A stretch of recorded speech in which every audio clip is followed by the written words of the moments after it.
Hello, in this video we're going to talk about landscapes. What's important about landscapes and what I want you to learn from Mr. Monet's Banks of the Seine. There's a little bit of a, here we go. So in his painting, he's an impressionist. He worked in France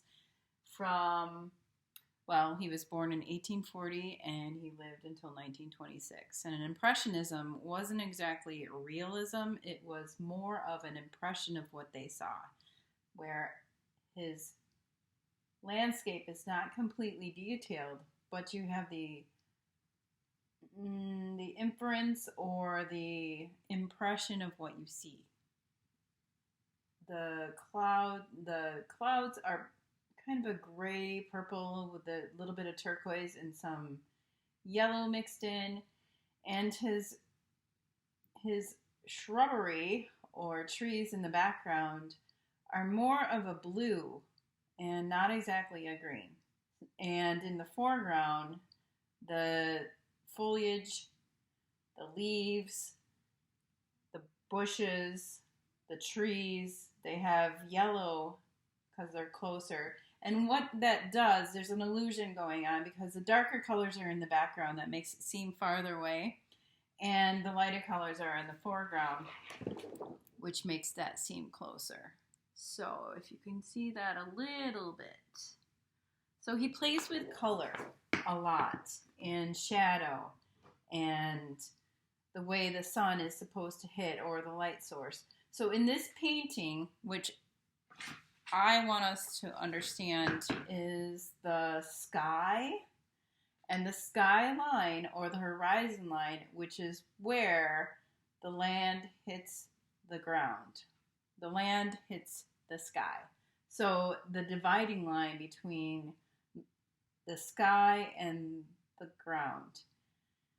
In our paintings that we're going to do, we're actually going to do a landscape in the round. This is one that my daughter painted. She chose to put some water in the front and some kind of yellow clouds in the back, some fields. This is another one that I did. I painted a field with some dandelions and some clouds in the sky. Our ultimate goal, which is we're not going to do the weaving part today, but we are going to place a tree on top of our landscape. And this is another one of, this is Wyatt's. He was 8 at the time. So today I'm going to demonstrate painting a landscape in the round on a Chinet paper plate. We want it to be sturdy. So I did a daytime, and I would like to do a sunset today. So I'm going to move Mr. Monet's Banks of the Seine, and I'm going to try and prop this up and work. And in order to paint, we want some water to keep our brush moist in case we have to stop or something. Walk away. We always want to keep it in water.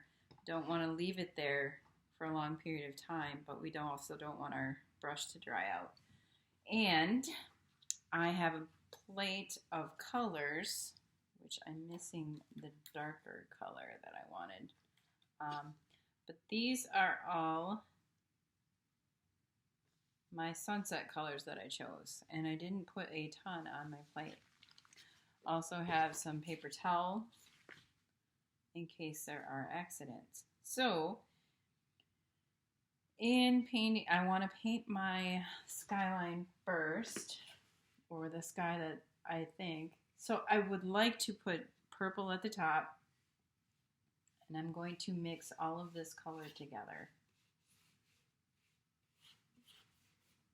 I want to do my sky. And in my painting with the clouds, I ended up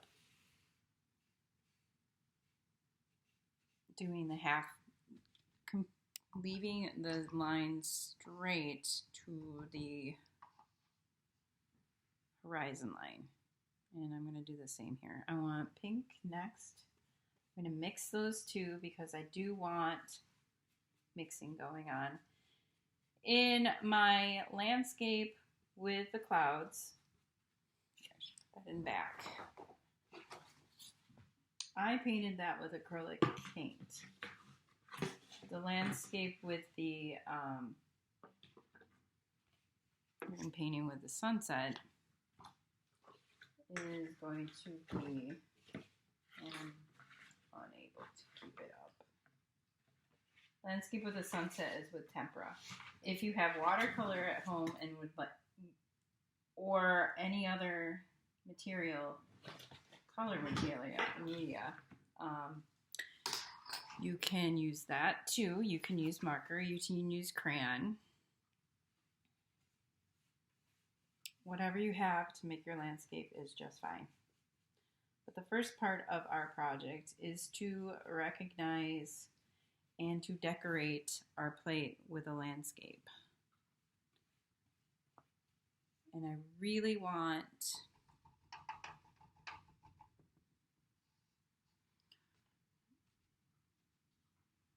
to get that to be pretty neat. And like I said, your landscape should be able to hold a tree. So you either want it to be green. I was thinking of making mine a darker color because of it being a sunset, and I would like my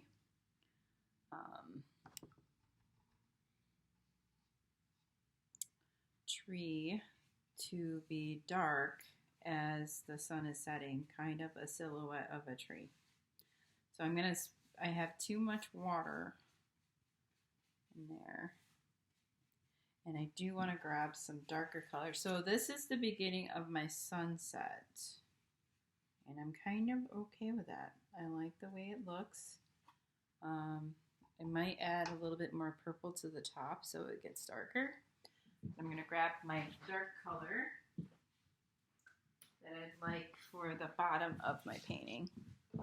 And like I said, I am going to, the first part of this is going to be one session, and then I'm going to tape a separate one where we actually weave the tree. So I have some dark brown that I want for the bottom of my paint, bottom of my plate.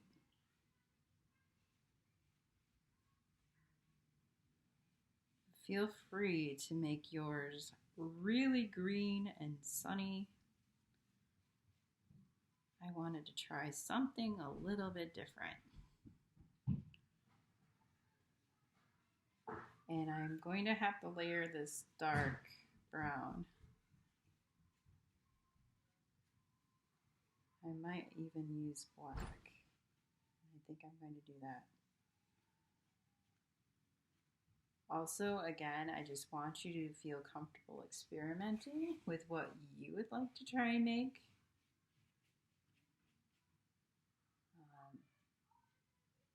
So we don't always know what material is going to do.